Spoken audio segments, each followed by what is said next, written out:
Adelante, pasa. Bienvenido una vez más a tu espacio.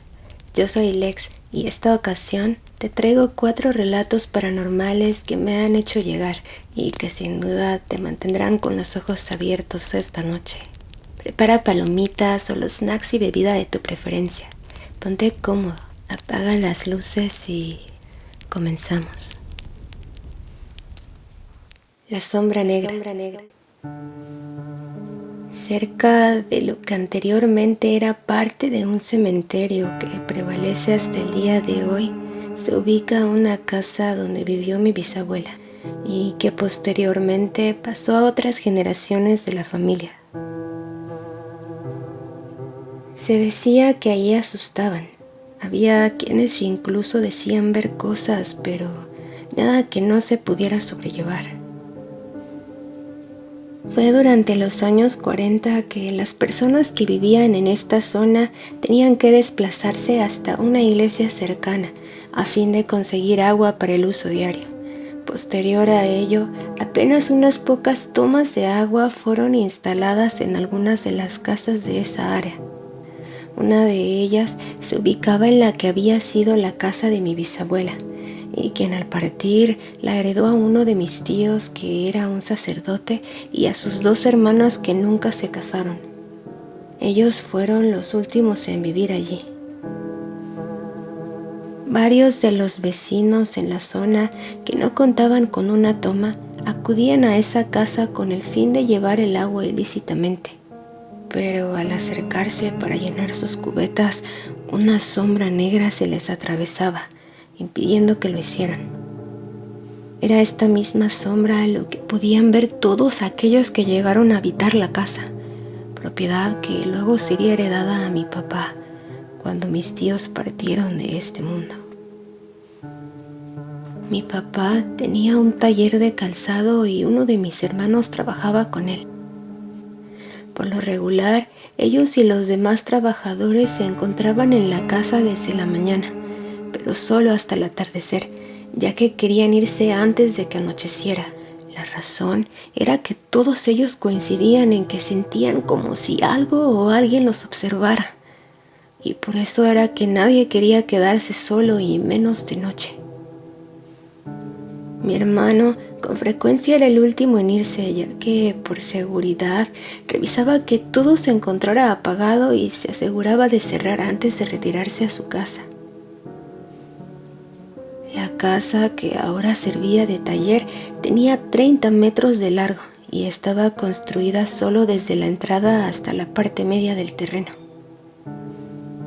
En la parte de atrás, que antes era el corral, estaba el taller, así que era necesario atravesar todo el terreno para poder salir a la calle. Fueron varias las ocasiones en que mi hermano se quedaba solo para cerrar y decía que sentía como si alguien lo observara y que al ir acercándose a la salida tenía la sensación de que alguien lo iba siguiendo, que se le erizaba la piel y podía escuchar algo como una respiración en la nuca. Esto lo experimentaba cada vez que se quedaba solo hasta más tarde. Poltergeist. Cuando era joven, vivía con mi mamá y con 2 de mis hermanas. Rentábamos una casa donde todo transcurría con normalidad, hasta que de pronto un día comenzaron a suceder eventos inexplicables. Todo empezó como extraños ruidos provenientes principalmente de la cocina y la sala. Sucesos que ocurrían aun cuando nadie se encontraba en estas áreas de la casa. Las cosas fueron escalando poco a poco y llegaron a ser repetidas las ocasiones en que mientras nos encontrábamos viendo la televisión, esta repentinamente se apagaba.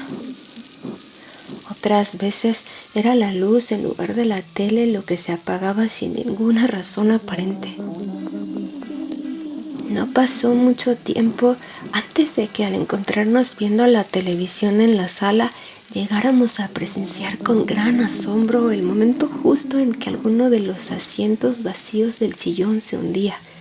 Esto pasaba lentamente, como cuando alguien se sienta en él. Posterior a esto, también podíamos escuchar el sonido de algo que era como una respiración, lo que incluso a veces llegaba a ser bastante fuerte, muy similar a aquella de alguien que se queda profundamente dormido. En la cocina, a menudo se escuchaba que tiraban cosas o se caían los trastes, pero a pesar de la gran actividad que estaba habiendo en casa, llegó un momento en el que sencillamente nos acostumbramos a lo que pasaba y dejamos de darle importancia. Incluso bromeábamos al respecto y llegamos a referirnos a eso que se encontraba en casa como el inquilino. Fue en una ocasión que no había nadie en casa que empecé a sentir que debía salir de inmediato, que no debía quedarme ahí. En ese momento llegó un amigo y me invitó a salir. Decidí no pasar por alto lo que sentía, así que acepté y apenas me puse los zapatos salí de la casa. Estuve fuera por unas horas. Cuando regresé a casa me sentía mejor, pero me llevé una sorpresa al entrar en ella. Los muebles de la sala estaban volteados, al igual que la mesa de centro, y lo que había sobre ella estaba tirado. Los cajones de la vitrina estaban abiertos y con las cosas que tenían dentro tiradas en el piso. Todo estaba desacomodado. Nunca supimos qué pasó, pero lo atribuimos al inquilino. Tiempo después nos cambiamos de casa. El ente. Relato de Cristian. Cuando tenía 16 años, mi familia y yo rentamos una casa en una colonia que está muy cerca de la Deportiva del Estado en León, Guanajuato. La casa era muy pequeña y oscura, pero lo que más llamó mi atención desde que llegamos, sin duda fue la temperatura que se sentía dentro de ella. Era demasiado fría. Se sentía como estar en un congelador, y a pesar de haber vivido en muchas casas muy diferentes entre ellas, nunca había vivido en una así de fría. Algo que luego noté fue que extrañamente los focos tronaban de un momento a otro sin razón aparente. Además de estos hechos, llamó mi atención que las plantas se secaban muy rápido. Esto último me sorprendió mucho porque mi mamá es amante de las plantas y jamás se la habían secado, pero en esa casa era algo que ocurría con frecuencia. La casa contaba con solo 2 habitaciones, por lo que mi mamá dormía en una, mi hermana y yo en la otra, y mi hermano, que tenía 13 años en ese momento, dormía en un colchón en la sala.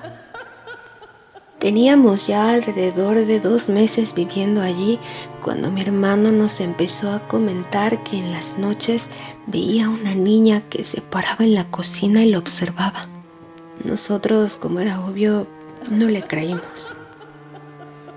Fue una ocasión en que una tía se quedó a dormir en la sala de la casa que la mañana siguiente le comentó a mi mamá que por la noche había sentido como si alguien la hubiera estado observando. Después de estos sucesos empezaron a pasar otras cosas mientras mis hermanos y yo nos encontrábamos en la escuela. Una de estas experiencias le ocurrió a mi mamá, que mientras se bañaba le abrían la puerta del baño, aunque la cerrara con seguro. Esto sucedió varias veces hasta que ella optó por dejar la puerta abierta mientras se bañaba. Fue otra ocasión cuando llegué a mi casa que al tocar la puerta escuché con claridad que mi mamá respondía: "Ahí voy". Así sucedió como 2 o 3 veces, pero no abría la puerta.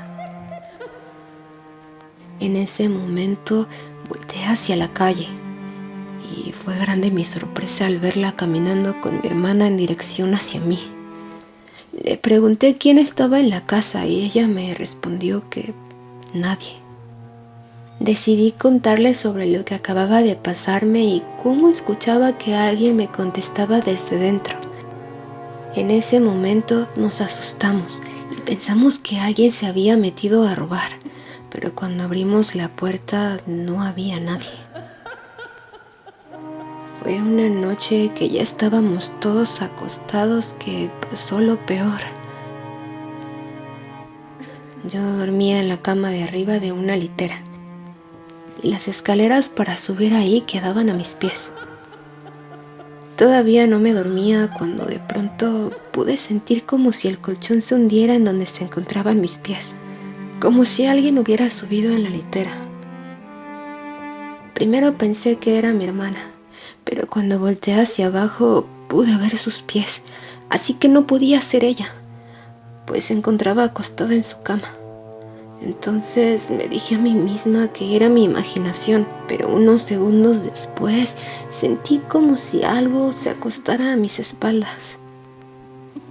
Yo me encontraba acostada sobre mi costado. Seguía intentando convencerme a mí misma que lo estaba imaginando. Así que me decidí a voltear para comprobar que efectivamente no había nadie. Me llevé una terrible sorpresa cuando estaba a punto de girarme. Sentí como algo me inmovilizaba todo el cuerpo. No sé exactamente si se trataba de algo que era muy pesado, pero sencillamente ya no pude moverme. Me asusté mucho. Estaba aterrorizada y trataba de hablarle a mi hermana, pero no podía. No me salían las palabras de lo asustada que estaba. Lo único que pude hacer fue rezar con todas mis fuerzas y luego de unos minutos comencé a sentir que podía moverme de nuevo. Desde ese día en adelante comenzó a pasarme lo mismo todas las noches. Era algo horrible. Empecé a sentir terror de que llegara la noche. Incluso bajé mucho de peso y mi mamá decía que el color de mi piel estaba muy raro. Pronto empecé a dormir con mi hermana y tenía que dejar la luz encendida porque eso que me pasaba no me dejaba en paz. Apenas me acostaba para dormir, empezaba a sentir su presencia. Mi hermana llegó a comentarle a mi mamá que cuando yo no estaba, se escuchaban ruidos como si hubiera alguien en mi cama.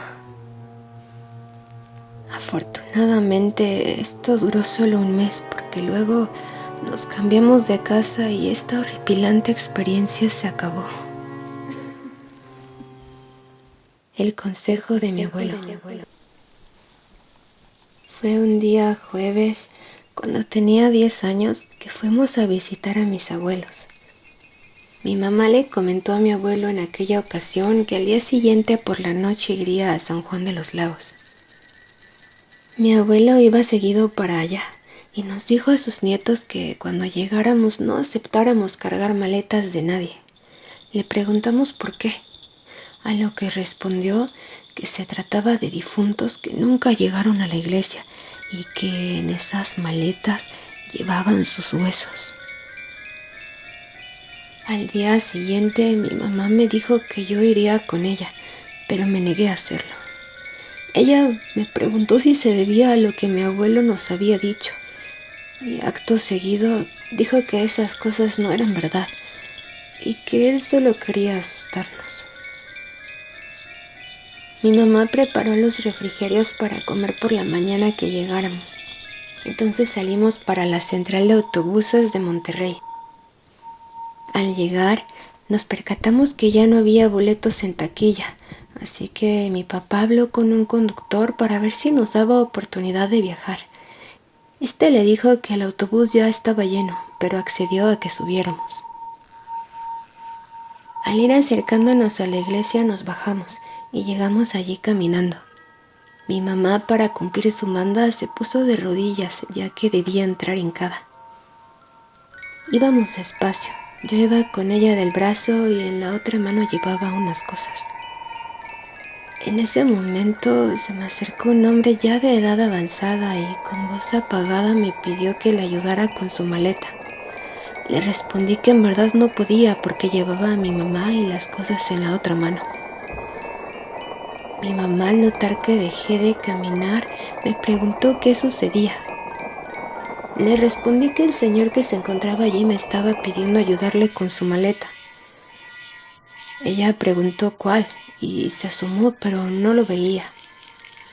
Le señalé donde el señor se encontraba, pero fue tal mi asombro al voltear y darme cuenta de que él ya no estaba. Luego de lo sucedido, continuamos nuestro camino hasta el altar para que mi mamá dejara su diezmo. Después de esto, paseamos por la iglesia y los puestos. Ya de regreso a Monterrey, llegamos con mis abuelos para llevarles cajeta y un dulce llamado alcanfor que les habíamos traído. Le comenté a mi abuelo de mi experiencia con el señor de avanzada edad y de cómo me pidió que le ayudara con su maleta. Él me miró sorprendido. Entonces le dije que no le ayudé y desapareció de un momento a otro. Mi abuelo me dijo que me había salvado de tener que ir a enterrar esa maleta en el panteón. Ahora es ese mismo consejo el que les doy a mis hijos y nietos, que no ayuden a personas a cargar maletas en la iglesia de San Juan de los Lagos, donde pasan cosas insólitas. ¿Qué te han parecido estos relatos? Deja tu comentario. Estoy ansiosa por leerte y conocer tu opinión. Si no lo has hecho, no olvides suscribirte y si te gusta este contenido, regálame un like. Me despido, no sin antes agradecerte por lo más valioso que me has brindado, que es tu tiempo. Mándame tu historia al correo que se encuentra en la cajita de información. Yo a ti te mando un abrazo y te deseo dulces y escalofriantes pesadillas.